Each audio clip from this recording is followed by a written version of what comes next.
Good day. Welcome to the 2025-2026 Competency Framework Conversations, where faculty peers who have completed the innovative Georgian Faculty Micro-Certificate share insights about their journey.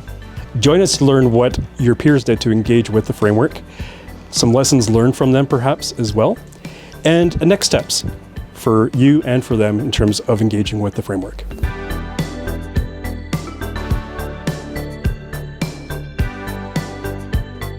So what inspired you to pursue the Georgian Innovative Faculty Micro-Certificate? So what really inspired me to navigate towards going through the competencies is that I noticed that many of the competencies that are listed are things that I do as a faculty. So really trying to learn ways in which I can progress through those was really important to me. So things like, being an inclusive practitioner, change maker, mentor, just to name a few. And I found that it was really important as well for me to focus on, ways in which I could make sure that I am doing that collaborative piece with my students, other peers, as well as community partners. One other thing that I really loved was the growth that happens throughout those competencies. So going from emerging to performing to transforming, where we're able to collaborate with others and really find ways in which we can implement a variety of different strategies for our students within the classroom. So it really spoke to my commitment as a lifelong learner. So I think the thing that kind of attracted me to that process was the opportunity to kind of reconnect with my teaching practice. And I think over 10 years of teaching at Georgian, it's kind of been a whirlwind in that time.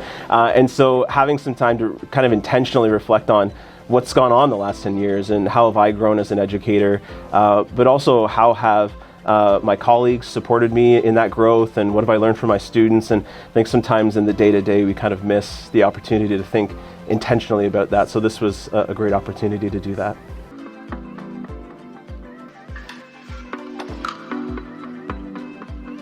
How has the competency framework helped you grow your practice? I think when I think about the competency framework, it's really just given me confidence in knowing that what I'm doing is valid and it fits within these roles. I think sometimes we have a tendency to sort of downplay the things that we do as teachers, and it just gave me a chance to look back and reflect and see that I am doing all of the things, and that's just really given me that confidence in my practice. I'm quite fortunate. My kind of natural way of being is to learn something, to figure out how it gets implemented, and then creates a way to teach other people. Like, there's stories of me as a 5-year-old teaching kindergarten classes because that's how I like to think. But the challenge with that is you can't actually learn from yourself. So learning from other people, being around other teachers, seeing what other people are doing, finding out what best practices are was really helpful for me to be able to figure out what is it that I can do better to ensure that people who are trying to learn from me actually get what they need and they get better at what they have to do. Can you share a specific example of where you aligned with one of the competencies in your teaching practice? So one of the competencies that I really aligned with would be the change-making competency.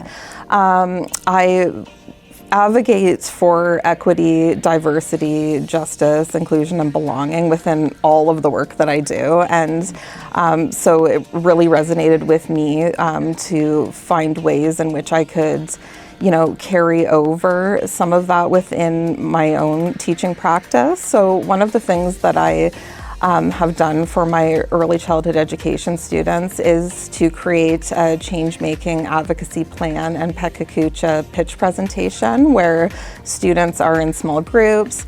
They identify an issue that's impacting children, families, or the field of ECE. They then empathize with those that are struggling with the issue and connect with communities or organizations that are also very passionate about trying to solve that issue or problem.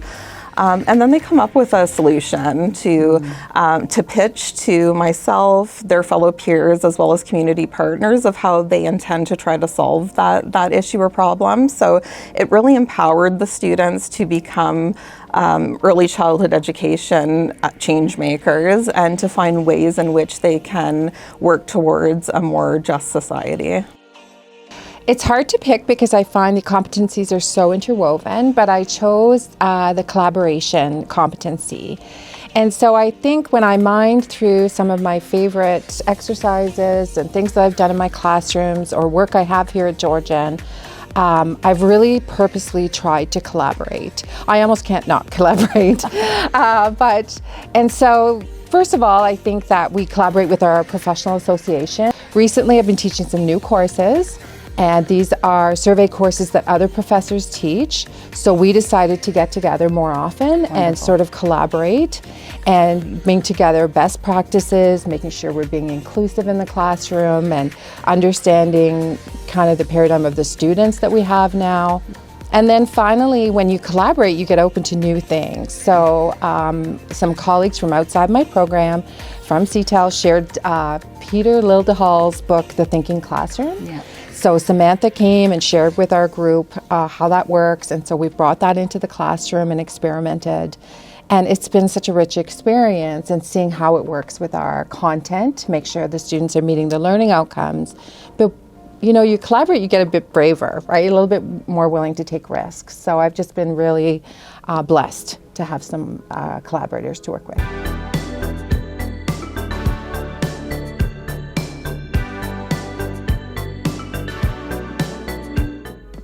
So how do you see yourself continuing to grow your teaching practice, and what's next for you? Well, I think when I think about the competency, it's kind of like a guideline for us. So each time we go into a new semester, I see myself as kind of looking back at all the roles, using it as sort of a checklist to see what I'm doing and maybe make some goals for how I can become more transforming in some of those areas. Maybe add to what I'm already doing as well. Because I'm a business owner and I teach business and entrepreneurship, the components of what I learn are really important to everything that I do. And I wanted to be able to create something that made sure that I was relevant as the world around me changed, because, well, we all know it just seems to be speeding up. So if I'm not spending time learning what else there is to know so that the people that I'm trying to help, I mean, if my purpose in life is to help other people and I can't do it because I don't know what's happening right now, then I become irrelevant and it doesn't make me very good at what I do. No one wants to hire me, and then I'm sad. So it just makes me happy, let's just say that.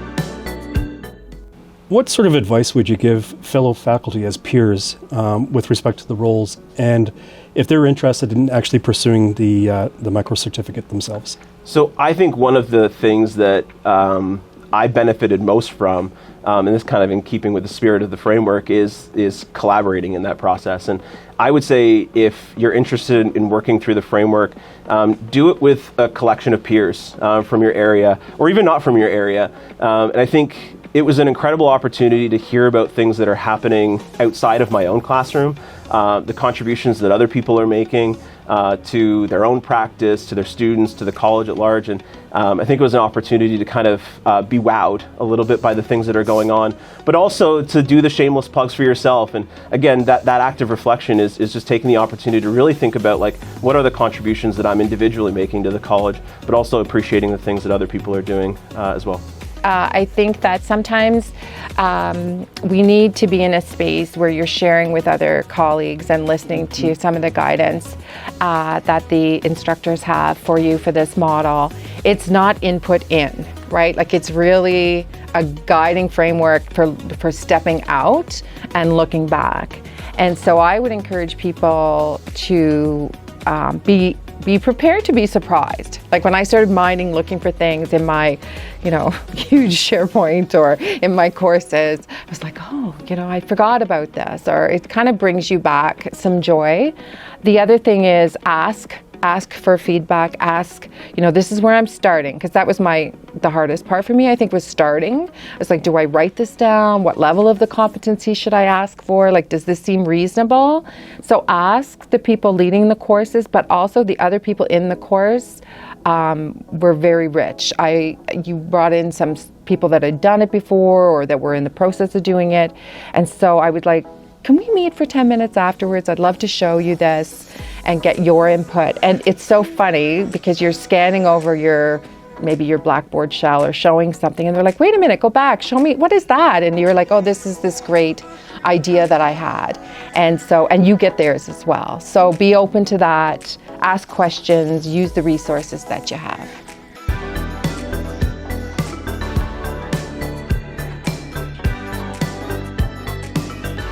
We hope you connect with us too. You can reach us at facultydevelopment@georgiancollege.ca or head to the Teaching and Learning website for more information about the competency framework.